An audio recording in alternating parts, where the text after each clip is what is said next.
In this video, we'll be talking about Amazon DSP, Amazon Demand Side Platform.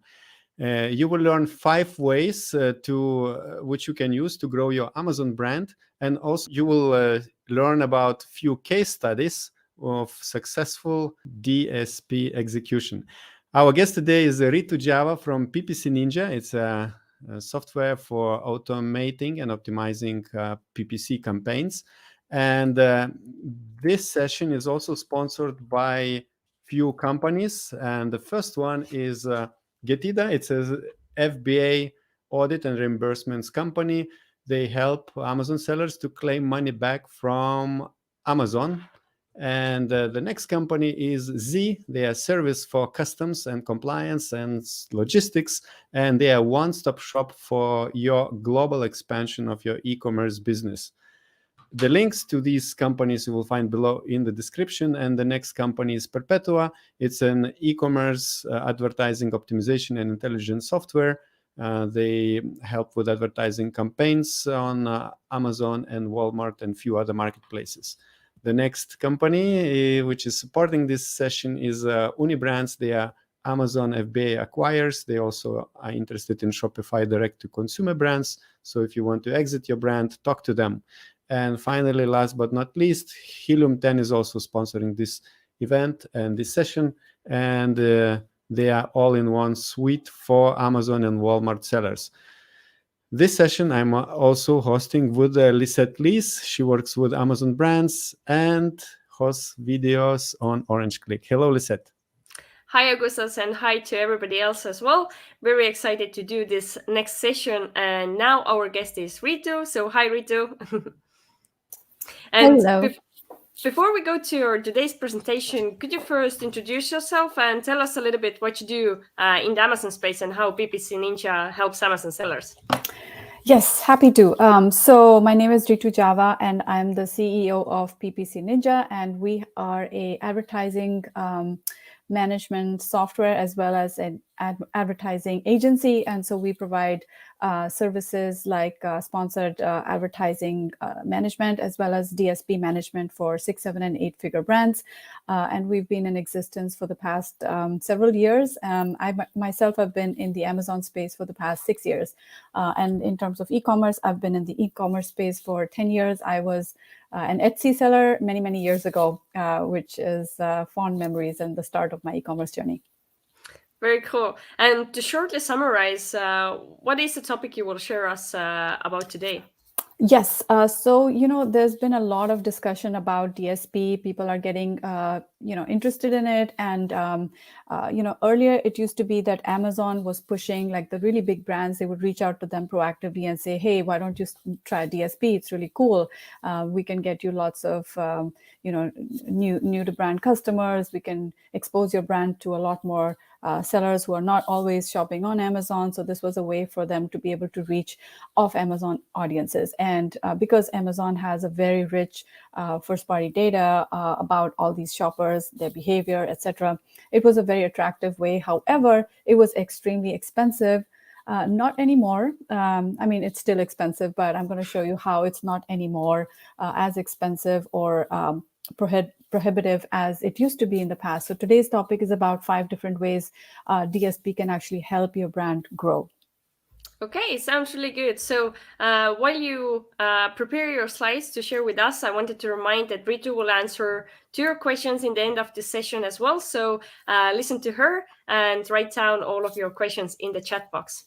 So we are ready for you, and let's go. Awesome. Okay. So so the topic for today's discussion is 5 ways DSP can help grow your brand. And I just want to mention that there's a pretty huge opportunity here with demand side platform. What is demand side platform? This is, Amazon's way of programmatically displaying ads on many non-Amazon placements, like any of the magazines or newspapers that you guys are used to reading online, like New York Times, Wall Street Journal, etc. You can actually find lots and lots of DSP ads on those pages. Now, Amazon is not the only player in the market. There's also Google. There's other lots and lots of other advertisers that use the same placements. So how does how do those magazines decide who should get a particular placement? Well, it's all programmatic, and so it is being fulfilled by the demand side, which is whoever is browsing those pages, their interests and their history and their profile. That's what's driving what types of ads will show up on those pages, on those websites. And so that's why it's called demand side platform.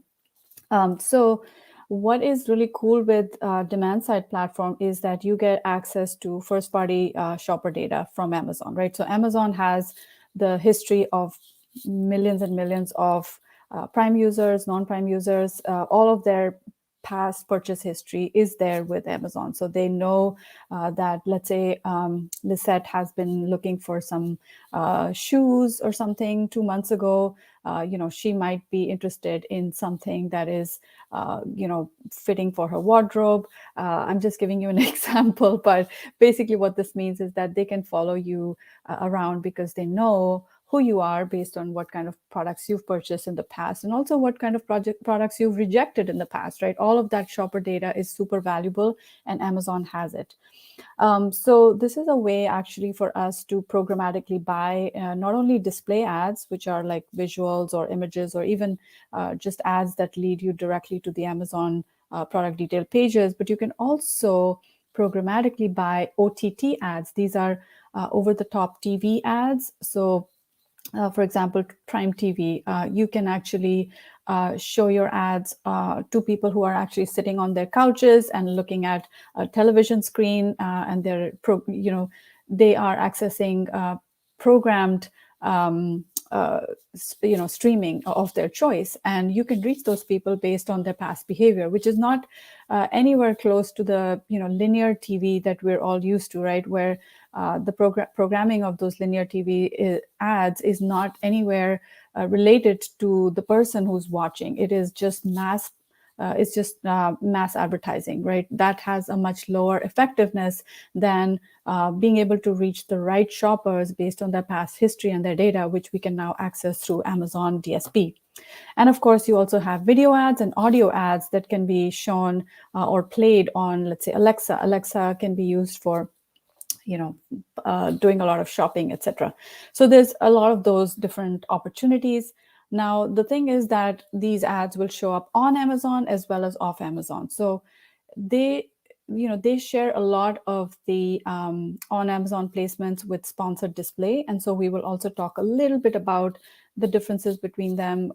When is an ad better as a sponsored display versus a DSP, because the placements are common. And of course, off Amazon also, there's like hundreds and hundreds of websites that Amazon participates in. They participate in most of the ad exchange networks.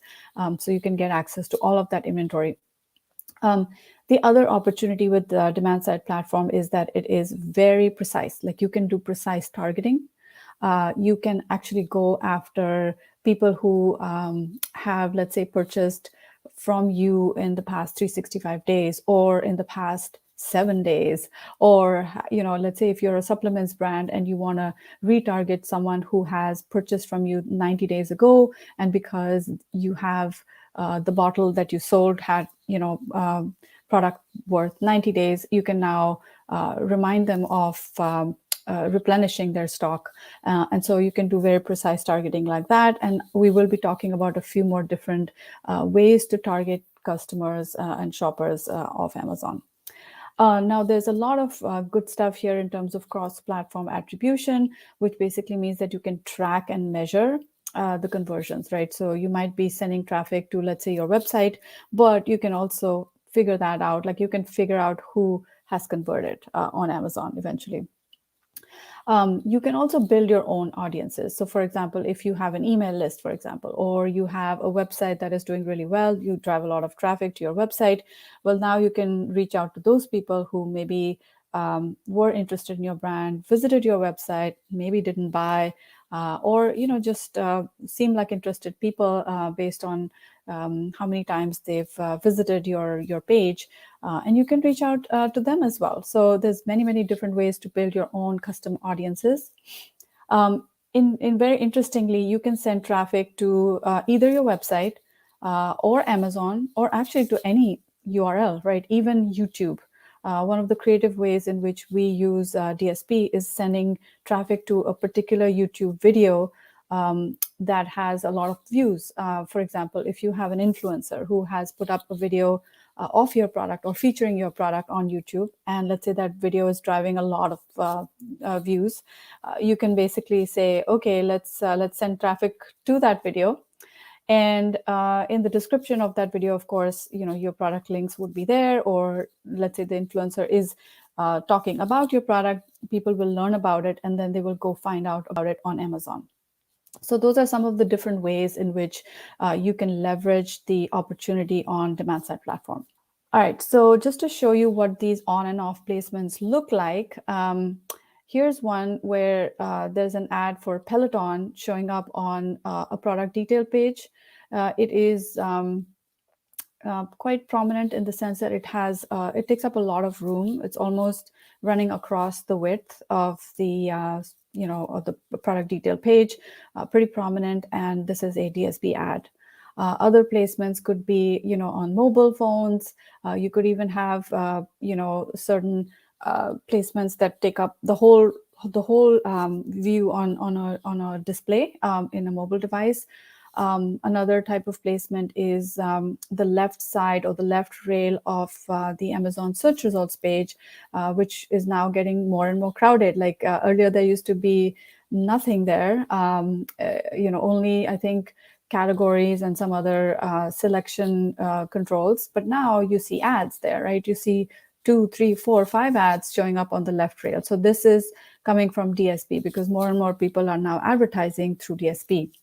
Also, the top of the product detail page, or even sometimes above the sponsored brand ad, right across the search results page, is a very thin banner, which can also come from DSP. I mean, it can also come through sponsored display, but the sponsored display and DSP share a lot of inventory on Amazon. So that's how you can tell that this is, coming from one of those two.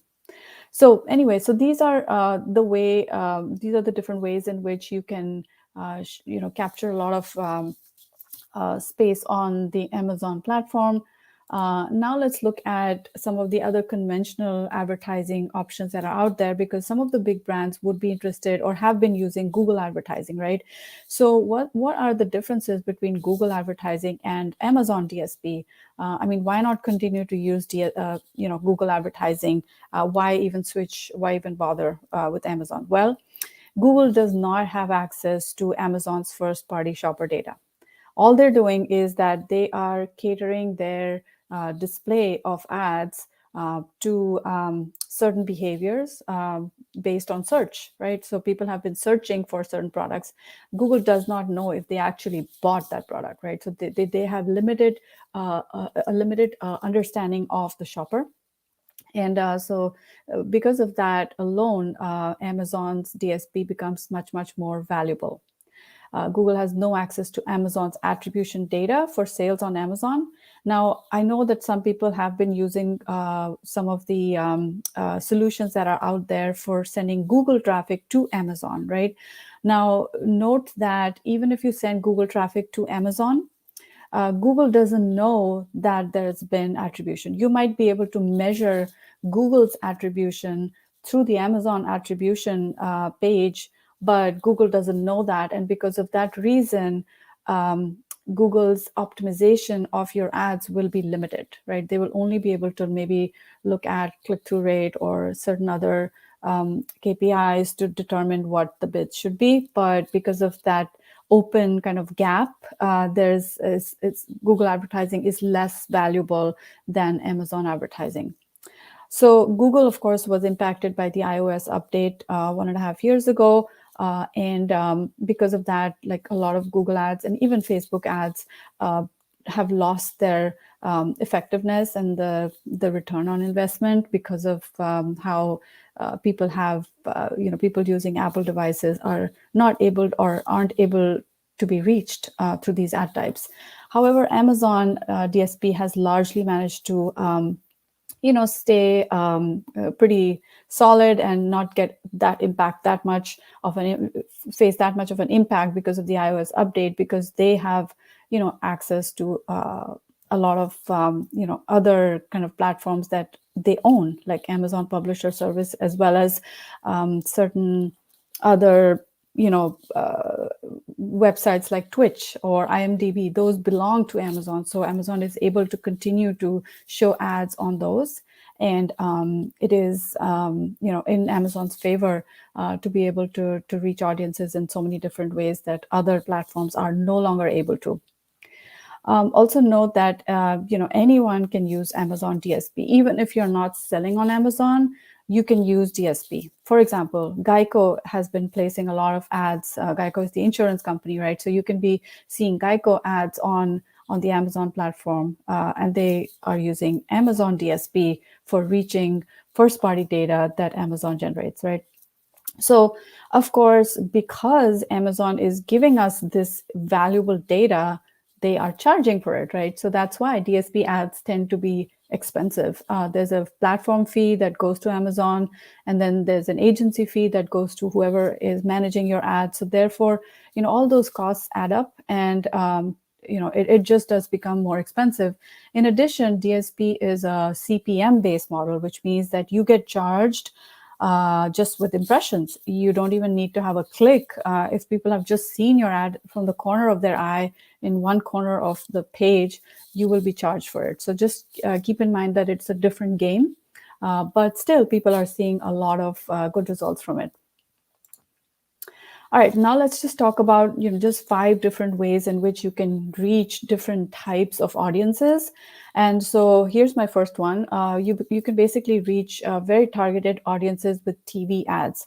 Now, of course, this is a top of funnel strategy, and it is kind of great for people who have already almost saturated what they can do with sponsored ads, and they want to get something more out of it. They want to be able to go outside and get new shoppers, new engagement from people who don't know their brand. So this is like a good way of reaching people. Now you can build your audience for these ads of anything. Literally, you can say, show my ads to people who have searched for a particular type of product. You can even provide exact ASINs that you can base your audience off of, or even categories that people are normally browsing. For example, if you want to reach, let's say, a gamer, right? And you can reach out to people who have been in the gaming category, have visited the gaming category in the past, let's say X number of days, 20 days or whatever, and you want to push your ads that are maybe gaming apps or gaming products or some sort of device that is good for gamers, well, then you can show your ad just to that group of people. It doesn't have to be shown to people who are not interested in gaming, right? So that's how you can get really precise with this type of advertising. And it shows on a TV screen. So basically, you're not literally typing or clicking around or going to Amazon. It's literally for brand awareness, because they will see your ad and they will make a note of it, and then they might go over to Amazon later on, and they might click into it and say, oh wow, I heard about, there was like some special there was this brand that was doing something special, I want to check that out. So that might be a way of creating brand awareness. Now, these type of ads are non-skippable. What does that mean? People have to watch the whole thing. If they watch the whole thing, then obviously there is you have their full attention, and you are able to kind of push your messaging through this mechanism where they're lounging on their couch and watching their favorite TV shows. Now, of course, these ads will show up even on IMDb, which Amazon owns, or devices like Fire TV across the web. And, just a data point here, that connected TV will surpass linear TV by 2022, by the end of this year.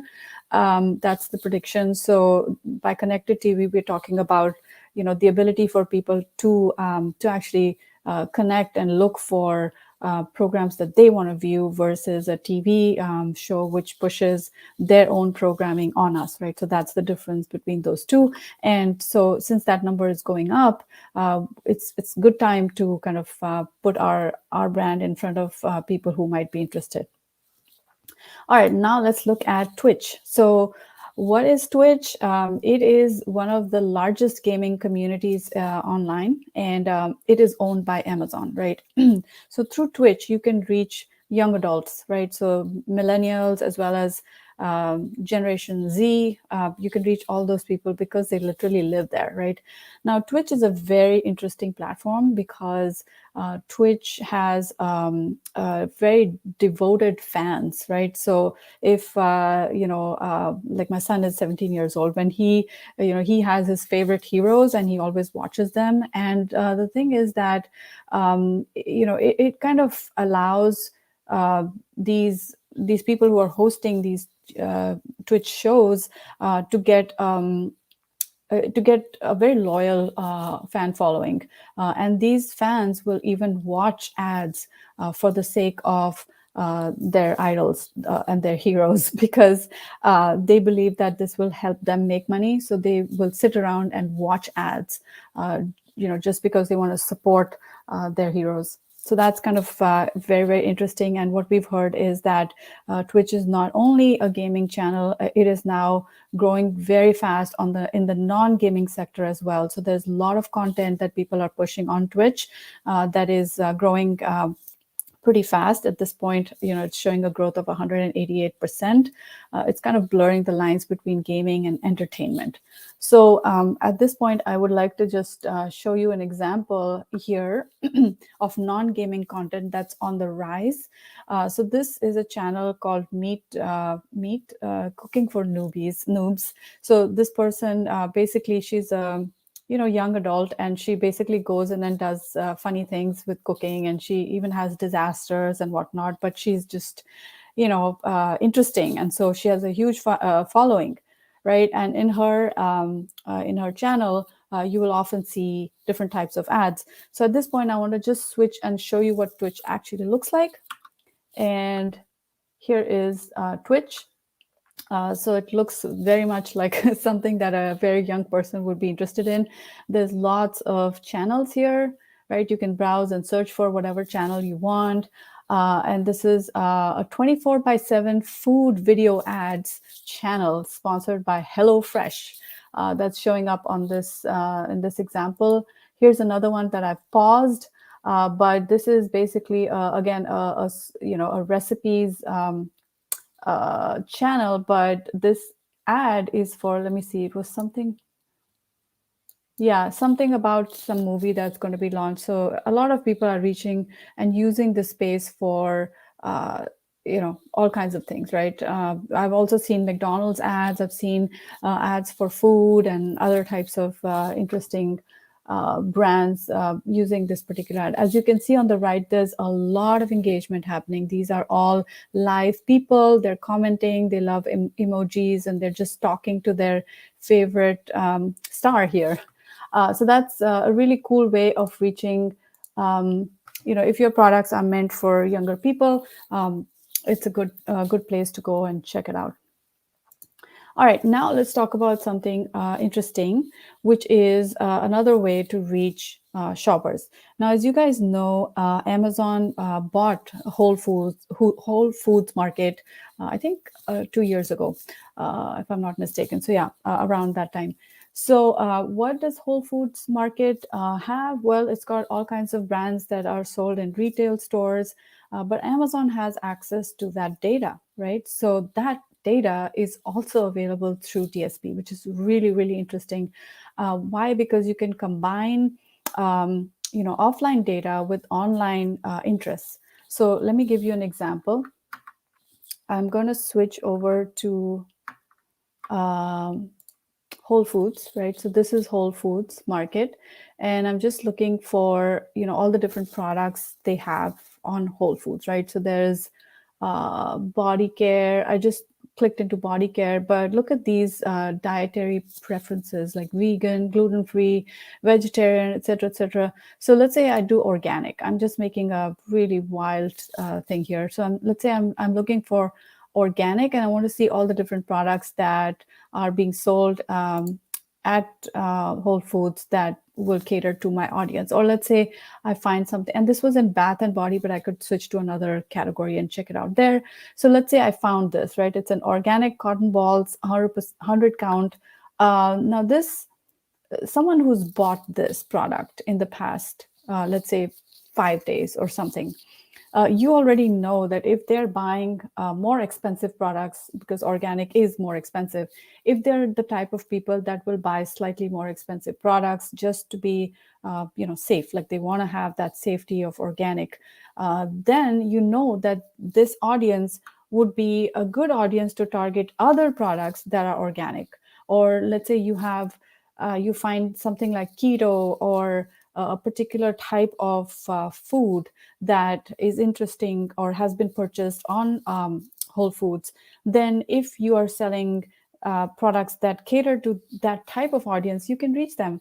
Even sustainable products. Let's say if you have any products that are, let's say hemp related products or organic anything, then you can find your audiences here in the offline channel and then target them through DSP and reach them and show them your ads, because they're likely to be interested in your type of product.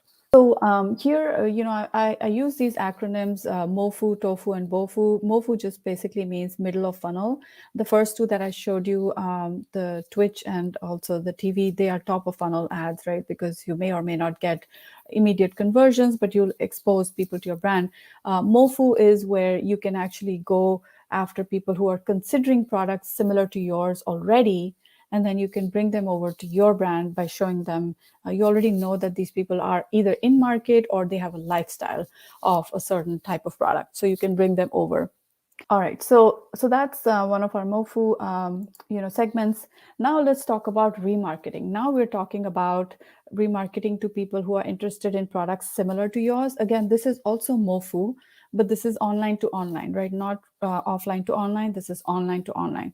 So this is just like doing product targeting, right? You can basically build your audience out of your competitors. Like you provide DSP with a list of ASINs, right, from your competitors, and then that becomes an audience, right? Now you can use that audience. Let's say the look back of that audience was 180 days, and you could say, okay, anyone who has purchased from these people in the past so many days, or have viewed their products but have not purchased their products yet, show them my ad, right? So that's a great way of getting people who are already interested in products like yours to consider you. So that's why it's a middle of funnel tactic. And you can also do something called contextual targeting, which is a way for giving Amazon the ability to auto target related pages. So they will go and go after pages that you've provided as a base. They can also go and find others that are similar to yours, and you didn't even maybe realize that they had so many more.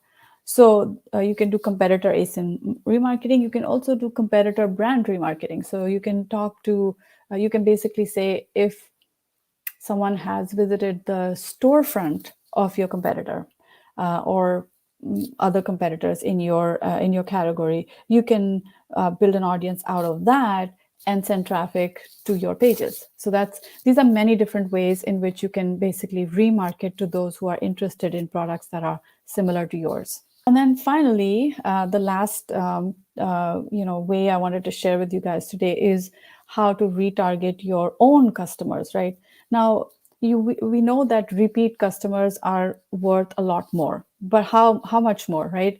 Repeat buyers are 9 times more likely to buy from you than buying from an unknown brand, right? If someone's bought from you in the past and they need a product like yours again, well, then they are 9 times more likely to buy it if you just show your ad to them, right?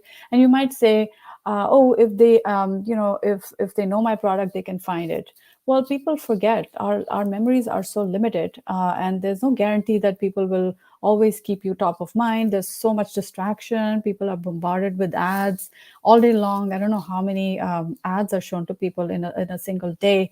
So there's a very limited, not only attention span, but, very limited loyalty to brands unless you actually keep showing up. So I think this is a great way to show up by retargeting your previous customers. So how can you do this? There's a few different ways you can do this. Well, you can retarget based on your own kind of ASINs, right? You can say anybody who's purchased all of my catalog, anything from my catalog, go after them and show them some product, right? The other way is you can retarget your email list, right? So if you have an email list, at least 20,000 emails are required for DSP. If you have 20,000 emails, then you can build an audience out of that email list. And this will give you a chance to reach out to those people who've already said yes to you, right? So they are obviously way more valuable than someone who's brand new, right? So you can keep remarketing to those people through showing them ads over and over again. But that's not it. You can also target their lookalikes, right? So your email list has a certain profile, right? People have a certain profile, they have certain buying behaviors, and Amazon can create lookalike audiences just like Facebook can, right? Facebook actually came up with the concept of lookalike audiences way back, but Amazon has now adopted that in their DSP. So if you have 20,000 emails, then you can basically build out 80,000 emails or more than that, so many more people based on that core kind of audience. Another thing you can do is you can retarget your website audience. A website audience is just people who are looking at your website and maybe are interested in your product. You can use that as an audience and target them. So at this point, I want to just switch over to the actual DSP platform and show you what it looks like. So here is where I create my audiences, right? So I'm just going to show you a few examples, but basically this is coming from Amazon's data, and this is coming from your data, which means your website traffic or your email list, right? Those are the two kind of sources of data. Within Amazon data, there's data that is based on products, right? So this is where you can place or you can provide ASINs, and Amazon will create an audience based on that. So shoppers who engage with any products on Amazon, whether it's yours, your competitors, any product, right? Then you can also engage with customers who are engaged with other brands. You can maybe pick the biggest brand in your space or any brands actually, and then you can build an audience out of that. You can also build an audience out of Prime Video, which means Prime has a lot of videos. You can look up movies that might be indicative of who is the audience for you. So I'm not sure of a good example, but let's say if there's a kids video or kids movie or something like that, and let's say you have kids products, then at least that people who are interested in this might be interested in your type of products because you are, I don't know, maybe you have a licensed backpack or something that has Frozen on it or whatever. So you can build audiences out of that, also with streaming TV campaigns, Twitch, Amazon stores. The stores are basically your brand stores, right? Storefront, and Whole Foods Market, right? So let me show you with Whole Foods because we were talking about that example. So let's go into Whole Foods and see how we can build an audience. Here, you can just give whatever name you want to give, and you create a rule here that says people who shopped at Whole Foods Market in the past X number of days. Let me say 10 days, right? In the past 10 days. And what did they, what are the products to create the rules on? So let me just put, I'm not sure, let's put soap. All right, so I put soap here, yeah, actually I was playing with this a little while earlier, and if I base my my audience on these products, it means people who have shopped these products in the past 10 days that I set in the rule, right, with this product. So I know that this product is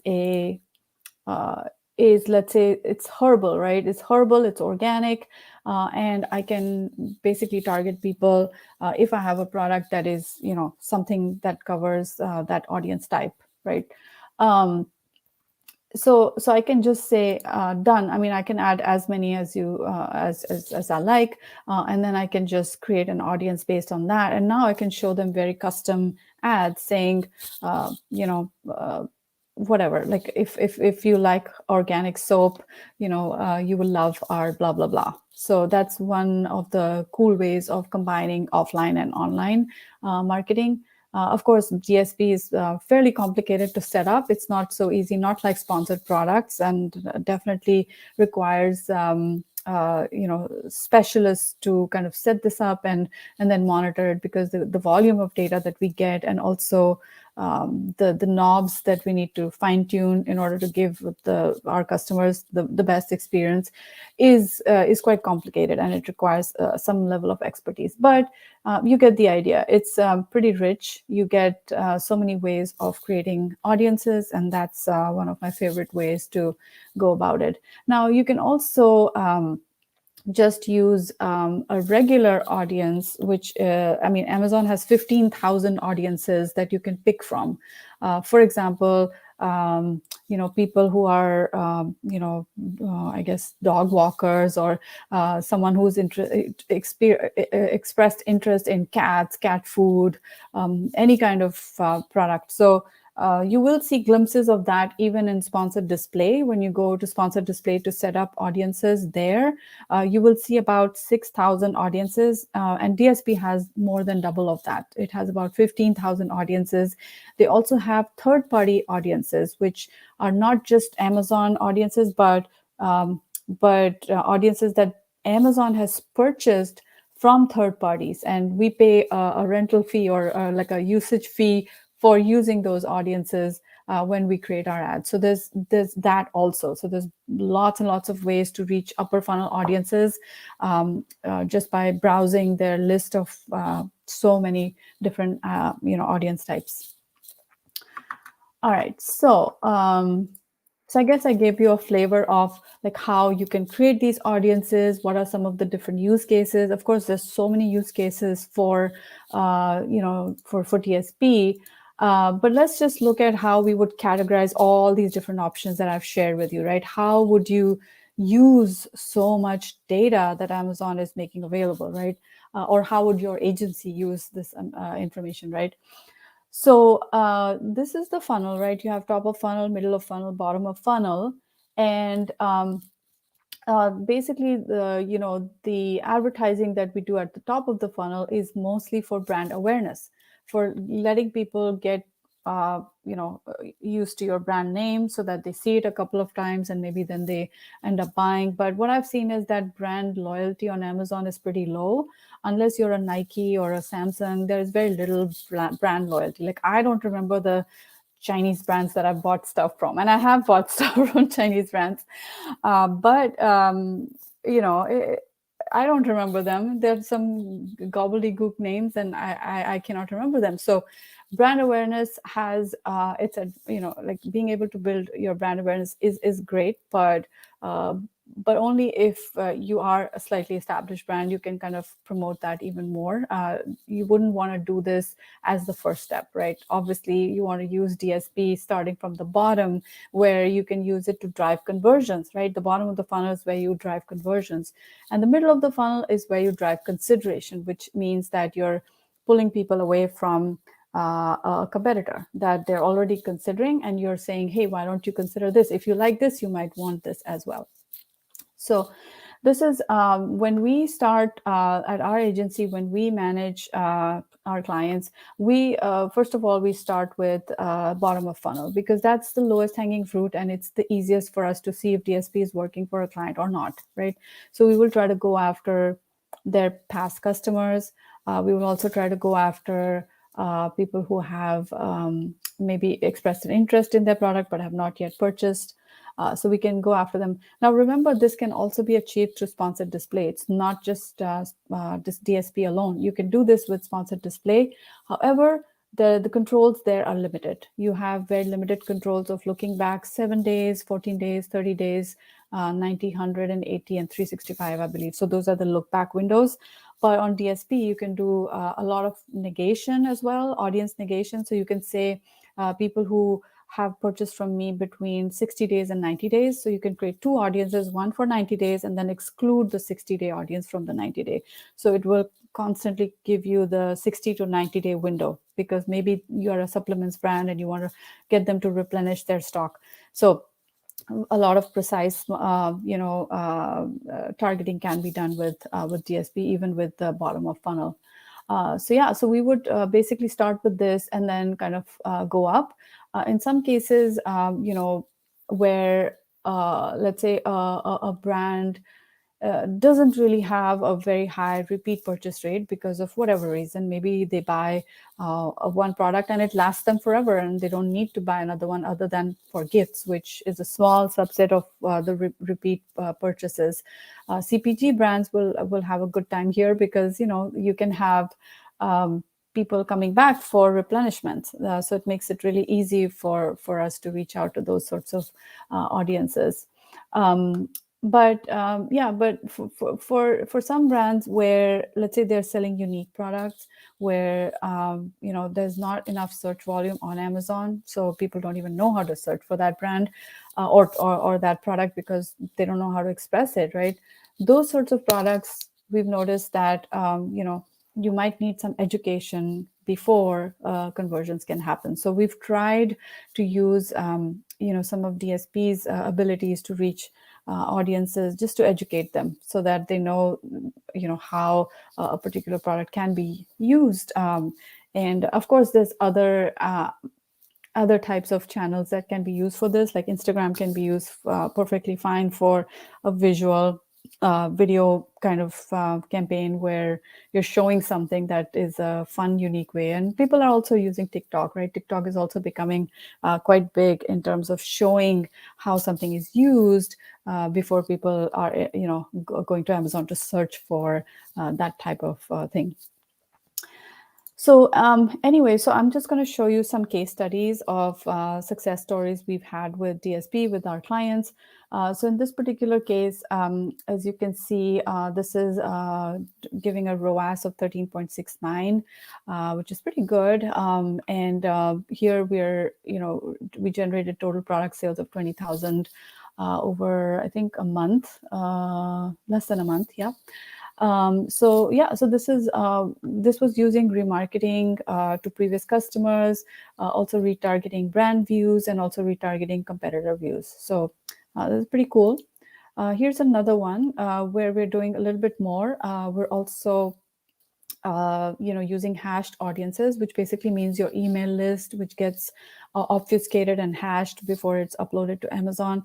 So hash audiences and lookalike audiences were also included in this mix. We also do a little bit of negative targeting here to make sure that we don't cannibalize our own, Amazon sales. So we try to make sure that the people who are being, shown this ad are not the people who have, let's say, previously or recently visited our page or have looked at competitor pages in the recent couple of days, etc. So that's our way to kind of make sure that we don't cannibalize our own sales, right? That would have happened on Amazon anyway, right? So that's a little bit of a tricky thing that needs to be set up. So so those were two. So I guess I just want to maybe mention a little bit about when you should consider DSP. DSP is not for everybody, right? It is expensive. It is not for everybody. But I would just say a few pointers. If you are considering DSP, you definitely want to do it once you have fully utilized all the sponsored opportunities you have. All the sponsored ads are CPC based. So you're only going to get charged when someone clicks into your ad. Whereas on DSP, you will get charged even when they see your ad and even if they're not interested in it. Obviously, you want to run DSP only when you have highly optimized and well converting listings. You don't want to send DSP traffic to a poorly converting listing. That's common sense. You'll be wasting your money. And you might want to consider DSP when you want to educate before the sale. If it's extremely hard to generate search volume on Amazon, like I was saying earlier, you might be able to do it through a video, for example, or through an OTT ad where you're showing something that is unique and different. And because of that, people kind of go and search for your product and buy it there. Obviously, you need sufficient margins for these products before you consider DSP, right? You won't be able to do it for like a $10 product, right? That doesn't make sense because you might as well stick to sponsored products in that case.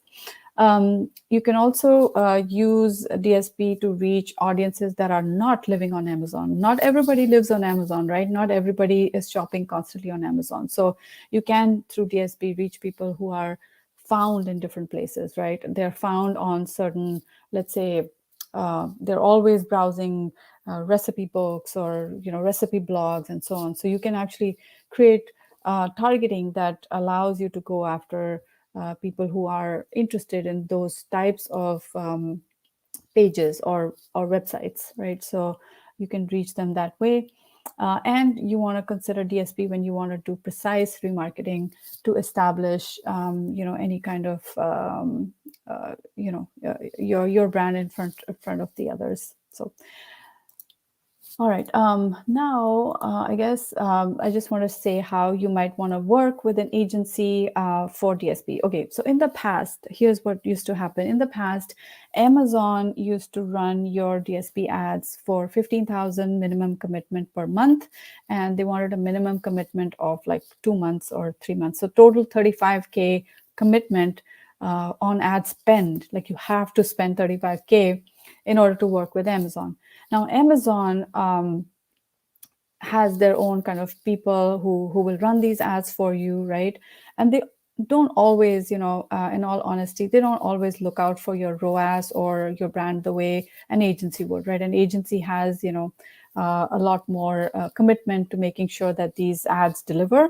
And so for that reason alone, you would probably want to consider going with an agency who's specialized in DSP versus Amazon that will do very broad targeting. They will drive impressions. That's the word they use. They keep saying they want to drive impressions. So driving impressions means it's profitable to Amazon, right? You will see all the impressions in the world.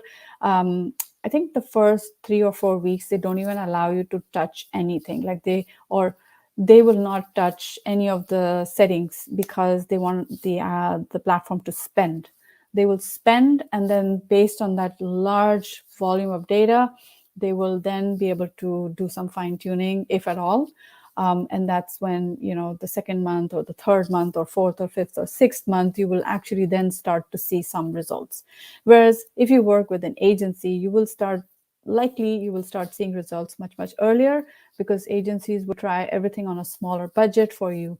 And they will try to set up, different targeting types so that you can get the best results as fast as possible. So how do agencies work? Like most agencies will give you like some monthly fixed plus variable amount. Some agencies might even just go for variable, which means that a percentage of your ad spend goes to the agency. Now, do remember that Amazon, because they're releasing so much data to us, they charge a pretty hefty platform fee, right? So if we use their platform, we have to pay them. There's a range of 10 to 15% of the ad spend that just goes to Amazon and the platform, right? That's the platform fee. You have to kind of write it away. And then in addition to that, there will be the agency fee, right? So agencies will obviously charge for their services, right? So there'll be maybe a fixed fee per month, and they will also charge a percentage of the either the ad spend or the ad sales. I think it would be ad spend, because in this case, the sales may not be as much, given that a lot of the ad types are upper funnel ads. And so I just think that agencies prefer to work with ad spend, and that's probably what they're going to do. Now, when you're working with an agency, definitely based on all that we discussed today, it might be a good idea to talk about the strategy for growth that they're going to use. Like, what are they going after? Are they going after bottom of funnel, top of funnel, middle of funnel? What is their strategy? Of course, they'll analyze your account and give you some proposals. At that point, definitely do make sure that you ask about their strategy. And then also try to find out which phase of the funnel that they're going to focus on, right? Which are they starting with the top? Are they starting from the bottom? And why? You should just know why, right? Because that gives you, better control over how the money is spent, because you will be spending money on DSP. So I think I'm at the end of my slides, and this is just a quick QR code for anybody who wants to contact us. You can reach me on LinkedIn. I'm active there. I post a lot of stuff on LinkedIn. So yeah, follow me on LinkedIn or just connect, whatever you prefer. And as an agency, PPC Ninja is also happy to kind of offer DSP services. So if you're interested in learning more about that, do let us know. Perfect. Thank you very much, Ritu. We have several questions, but before we go into the questions, I wanted to inform everybody watching that this session is part of the Seller Fest online virtual event. And during this event, we invited more than 20 Amazon experts to share different, really actionable information like Ritu did in this session. Besides 20 plus sessions which you could watch on our YouTube channel, we also recorded with every speaker, including Ritu, additional video which we packed into VIP package. Ritu, could you give us a little glimpse or summary what you shared in the VIP session? Yeah, absolutely. Yeah, so in the VIP session, I shared, our agency's PPC audit checklist, which is a very detailed checklist. And in this checklist, we basically show you, how to look at an account and find out where the gaps are, what the opportunities are. So it is fairly detailed, and we actually gave that checklist away for free. So that's one of the freebies that you will get once you watch that VIP session. And just remember, that is the exact checklist that we use at our own agency. So we're just giving it away for free for anyone who's part of this. Yeah. Mm-hmm. It's there for the download, ready for anyone who would like to upgrade to the VIP package. And this package includes other 20 sessions besides Ritu, and every speaker was giving away either blueprint or a checklist like Ritu, or a template with explanation, or a walkthrough step-by-step information or strategies, how to, and so on. So lots of information there, and you can find the link below in the description to the VP package. You will land on this page, and you can read more details about each session and learn to have additional 20 plus videos to learn from. All right, and now we have several questions from our audience. I wanted to say also before going to the questions, thank you so much, Ritu, for this presentation. And if you enjoyed listening to Ritu and you learned something new, then definitely like this video as well. So Barbara is saying, save the best for the last. Yeah, so actually these comments came much earlier, so these people were waiting for your session. All right, let's take a few questions, Lisette. Yeah, so let's take Seema's question first. So are Twitch TV channels only available on US marketplace? Yes, currently, yes. But this information is changing all the time, and you can get the latest information from the DSP page that Amazon has. And I might be able to give you guys a link. I'll have to look for it real quick. But, they tell you which market supports which ad type. So at this point, I believe it's only US. Okay, very good. Thank you for that. So Kim is asking, what do we need to prepare before diving into DSP? Any requirements we need to get done beforehand? Yeah. So I think, definitely have optimized pages, right? Because when you send DSP traffic to your PDPs, the product detail pages, they need to be well converting. So I would say find those products that have a conversion rate at least 15% or more. Because if they convert well organically, then there's a likelihood that your DSP campaigns will be that much more effective. So definitely look for high converting products first.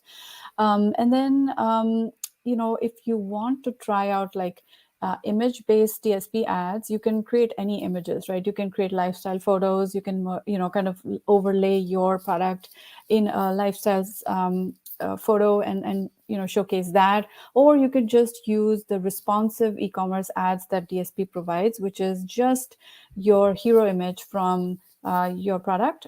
Just that is shown along with one review. So if you have at least 15 reviews, you can actually pull one of your best reviews, up to you, your choice, to pull your best review and put that into the ad itself, which is pretty cool.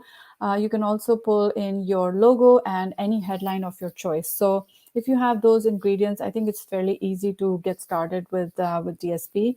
And definitely make sure that you've maxed out your sponsored ads, like you've tried sponsored products, sponsored brands, sponsored videos, sponsored display, everything.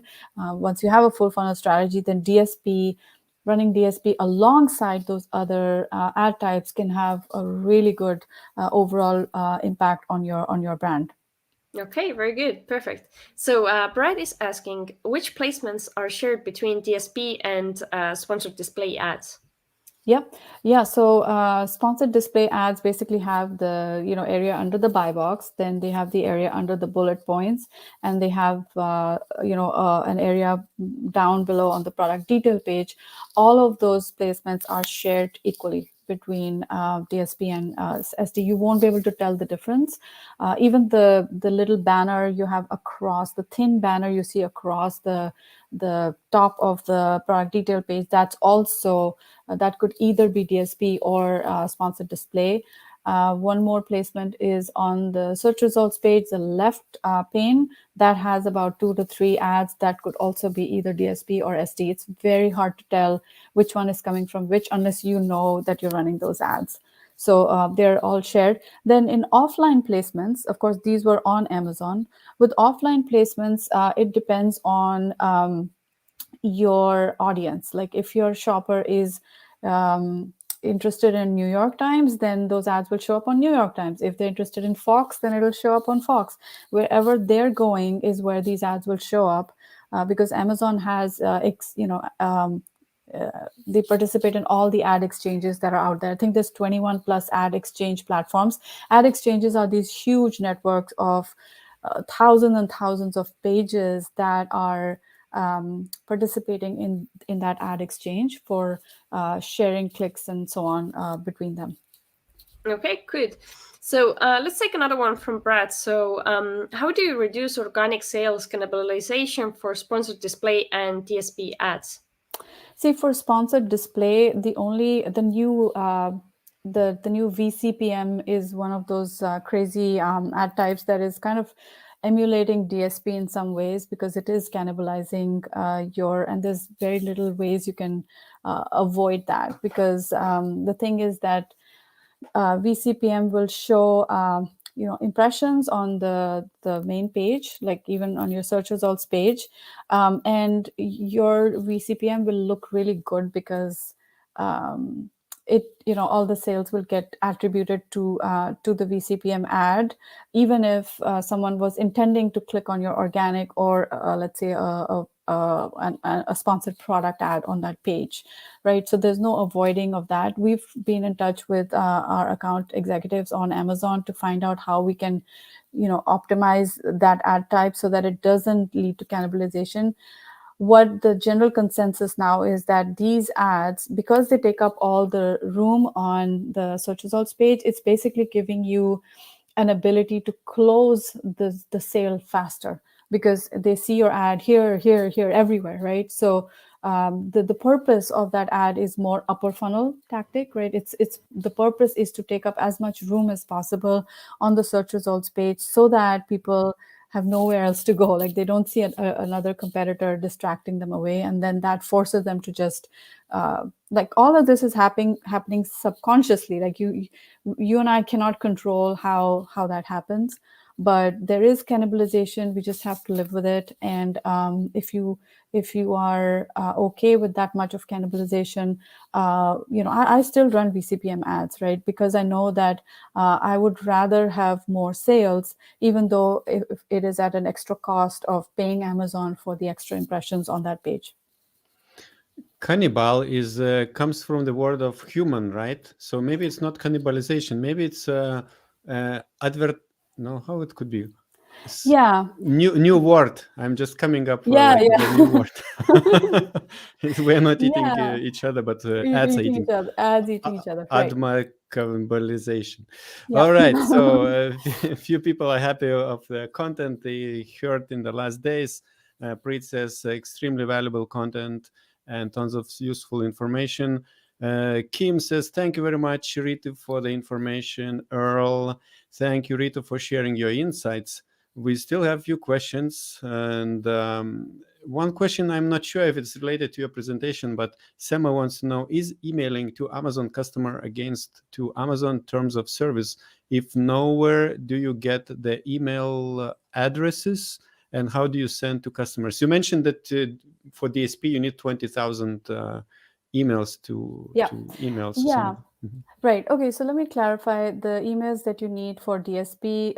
Those are emails that you would probably get from other means, like let's say you have a newsletter and you have subscribers, or people are just subscribing to your page or your own website, right? That's where you get those email addresses, right? But your question is slightly different from what we're discussing today. But I can just tell you that Amazon does not reveal those email addresses for the purpose of sending them emails, right? They're the only way to do it is through maybe I think it's called MYCE, Manage Your Customer Experience. There's some place in Seller Central where you can email your customers through Amazon's own marketing email marketing system. There's no way to kind of do that like outside of Amazon. Yeah, and of course there are some tools like Feedback Genius, Feedback 5, etc., where you can reach out to those people through I think by sending them requests for reviews, etc. So that's the limit to which you can reach out. There's nothing more you can do. Yeah. Yes. Emma actually has another question. She's referring to that PPC audit checklist, which you shared in the VIP video. And she says it's quite complicated to fill up. It would be great to get another video how to do it. Is it possible to explain in a video how to do it, or it's more like just you have to sit and take time to do it?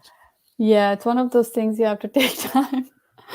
Yeah, I mean, once you start filling out those counts, it should be, all the gaps should start becoming obvious to you. Like you will see, oh, I just have one sponsored display ad running. I have only 3 video ads running, and I have 500 other ads running. So you can, just by filling that in, you're able to become aware of where the gaps are. And then you'll be able to, draw your own conclusion. But I think in that video, in the VIP video, we did share our thinking on a lot of those. Like your thinking might be different. For example, in our agency, we have a strategy for, let's say, when a campaign is doing really well, when the ACoS is really good and the conversion rate is really good, we don't budget cap that campaign. We let it run at very high budgets. Like some of my campaigns are running at $10,000 a day budget. Now, it doesn't mean that $10,000 will get used up. It's just giving Amazon permission to give us as many impressions as possible because we're not budget constrained in that case. So that is a subtle thing that we use at our agency, and therefore we will look out for that. Whereas other people might have a different approach. They might say, I cannot afford to spend more than 10,000 total on my Amazon account, for example. And that's a different philosophy. In that case, our checklist will not work because your philosophy is different. So the idea of sharing that checklist was to be a starting point, so you could customize it the way you like and the way you need for your own account. But I guess if you rewatch that video, you might be able to see, me talking through each of those points and sharing our way of using those different checklist points. I think one of the ways how to, perhaps because I really enjoyed the video and the checklist myself and I was listening to you, perhaps it's easier when you kind of pause the video and then go through your account at the same time. So you really actually touch all of those different elements you talked about, because essentially what you did with the checklist that you can bring the attention to all of the different things you have to think about when advertising on Amazon. So yeah, that's a good thing. Exactly. Yeah. Okay, cool. So I think we have a last question. It has two parts. So, hi Ritu, I have a question about PPC. Is there any advantage to add each variation in different ad group, instead all variations in the same ad group? And the follow-up will be, if all variations in the same ad group, then how one can control which variation will get more impressions than the other one? Right. Yeah. Yeah. So there's no way of controlling which which of the products gets more impressions than the other. Now, the thing is, if you have, let's say, color variations, right? Let's say you have a red version of something, and then you have a dark gray and a black. So sometimes what happens is that the red variation is attractive to the eyes, and it's the one that draws people's attention, and then they enter through that SKU, but that they end up buying the gray or the black one, right? The more boring ones, which most people end up buying boring stuff. But the thing is that if you can measure your halo effect by looking at the advertised product report and the purchase product report, you will be able to see that pattern of like what did they enter in through and what did they end up buying. Like if you're seeing that pattern and if you think that one of your variations can serve as the poster child, which means that that's what shows up on the ad and the others are just meant to be explored later on, then you can definitely continue using that as the face of the ad, right?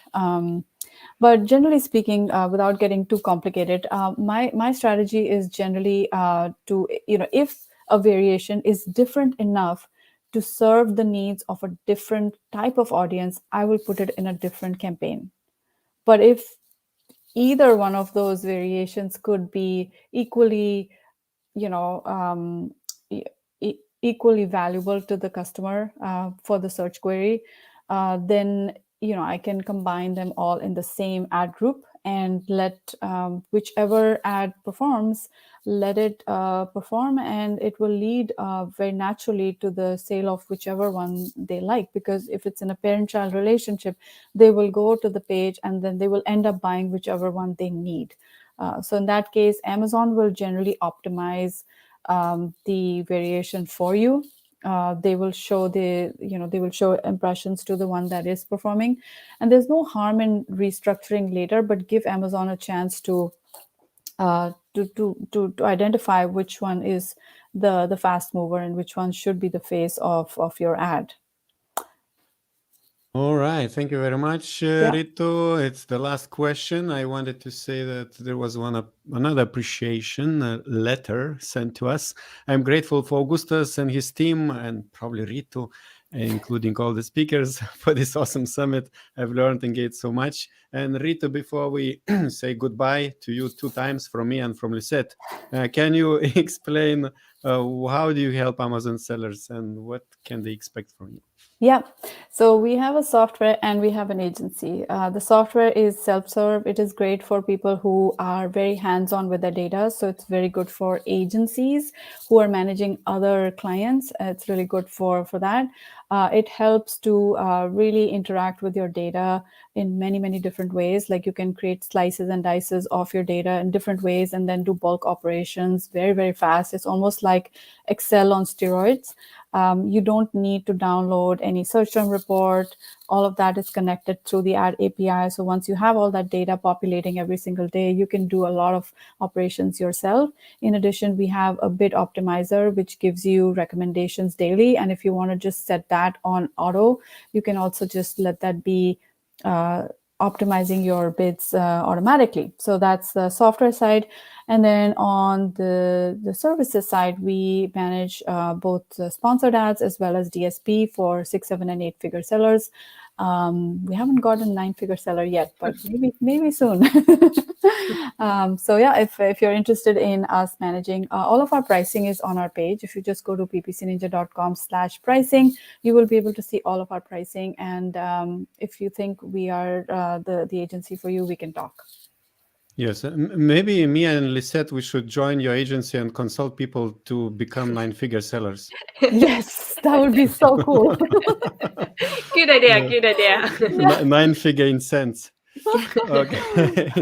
All right. Yeah. Thank you very much, Ritu. Thank you it was so a much, pleasure. guys. Yeah, it was Thank a you. pleasure. I just want to say that Augustus and Lisette, you are just amazing. The way you organize so many amazing events, and it's been a pleasure working with you. So thank you so much for the opportunity. Appreciate And it. thanks to the team of 60 people behind Orange. Whoa. No, we don't have, no. It's a dream of No, 5 years in the Oh future. my goodness. All right. Yeah. Okay, cool. Thank Thank you very you. much. See you. Bye-bye. Take care. Bye.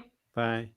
And now I would like to invite you to watch other video with Ritu, where she is explaining how to optimize Amazon PPC campaigns using brand analytics report.